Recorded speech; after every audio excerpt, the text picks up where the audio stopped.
Selamat pagi, sahabat To The Point. Jumpa lagi dengan saya, Lukiana.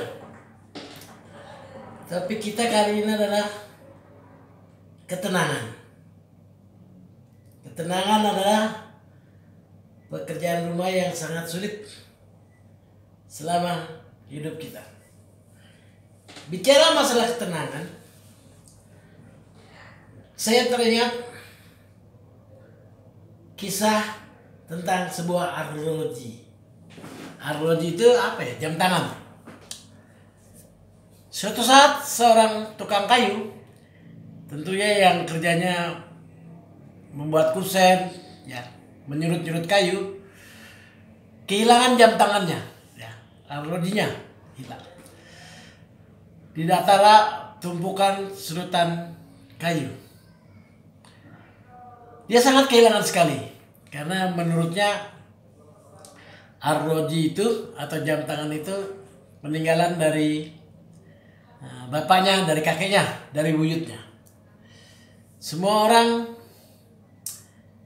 mencarinya dari tumpukan kayu, dari tumpukan surutan kayu itu. Dicarinya sampai semuanya dibongkar, semuanya nggak ketemu. Begitupun teman-temannya membantunya mencarinya, tidak ketemu. Memakan waktu sampai 2 jam dicarinya di tumpukan-tumpukan surutan-surutan kayu, tidak ketemu. Dibantu sama teman-temannya. Tiba saatnya mereka makan siang. Nah, pada saat itu ada seorang anak kecil yang memperhatikan si tukang kayu itu dalam mencari jamnya. Begitu mereka istirahat makan siang, termasuk si tukang kayu pemilik jam itu makan, si anak kecil itu coba mencari apakah gerangan dia bisa menemukan. Begitu dicari, hanya sebentar saja dia bisa mendapatkannya. Saat itu juga anak kecil itu memberikan jam tangan kepada pemiliknya. Betapa kagetnya pemilik jam itu, si tukang kayu itu. Ya, nak, kamu kok bisa menemukannya? Ya, Pak, saya coba, bapak-bapak makan siang, saya coba mencarinya, Pak. Nah, ketika ditanya, bagaimana Anda bisa menemukannya? Padahal semua surutan kayu sudah kita bongkar, kita bersama-sama cari, nggak ketemu. Si anak kecil itu menjawab, saya perlahan dan dengan tenang, saya mendengarkan suara detik tik tik tik tik tik, tik jam tersebut. Akhirnya saya bisa mengetahui di mana jam itu berada. Sahabat To The Point. Kadang-kadang kita tiap hari hidup dengan seperti itu, ya, terburu-buru, tergesa-gesa, hilang ketenangan kita, ya, sehingga kita tidak mendapatkan sesuatu yang kita inginkan pun dalam membuat satu keputusan yang baik bagi kita. Nah, sahabat To The Point, kalau kita mempunyai masalah, hendaklah mulai dengan menenangkan diri Anda. Anda mulai konsentrasi, Anda menenangkan diri. Dengan tenang, setiap permasalahan Anda bisa kita selesaikan. Ketenangan itu juga lah yang bisa membuat kita mengendalikan emosi kita.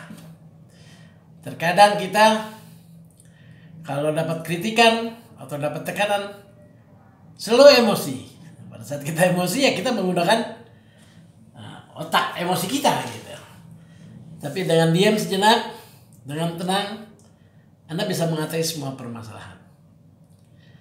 Segenggam ketenangan lebih baik daripada kerja yang dengan keras Anda lakukan hanya untuk menjaring angin. Tidak ada gunanya. Nah, dalam hidup ketenangan sangat dibutuhkan karena kita akan dapat berpikir jernih dan kita dapat mengendalikan emosi kita. Terkadang kita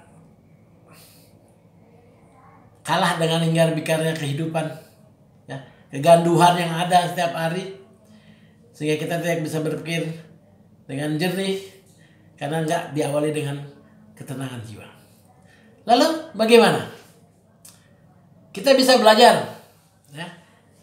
Katanya kalau dulu kita tahu apa yang namanya belajar dari seorang samurai, ya. Jadi kalau Anda melihat sesuatu yang membuat emosi kita terbakar, sebaiknya kita tenang. Kita berpikir, kita tenang, nggak melakukan apa-apa. 1, 2, 3 sampai 2 menit, baru kita mulai melakukan yang kita ingin lakukan. Karena pada saat kita emosi, kalau kita langsung bertindak, kadang-kadang tindakan itu salah, ya, karena kita tidak memahaminya dengan baik. Contohnya kalau pada saat cerita samurai itu, samurai ini sedang piket, ya, keliling kampung, pulang pagi menemui istrinya tidur dengan orang lain karena ada sandal dan kakinya 4. Dia nggak langsung tanya-tanya, dia nggak langsung menenangkan diri, langsung saja dia membacok, mensamurain, memendang orang tersebut. Ternyata di yang tidur berdua itu adalah istrinya dengan ibu mertuanya, ya, karena dia nggak terlihat, sangkanya itu adalah sedang berselingkuh. Dan seorang samurai itu berkata, jangan melakukan apa-apa ketika Anda sedang emosi.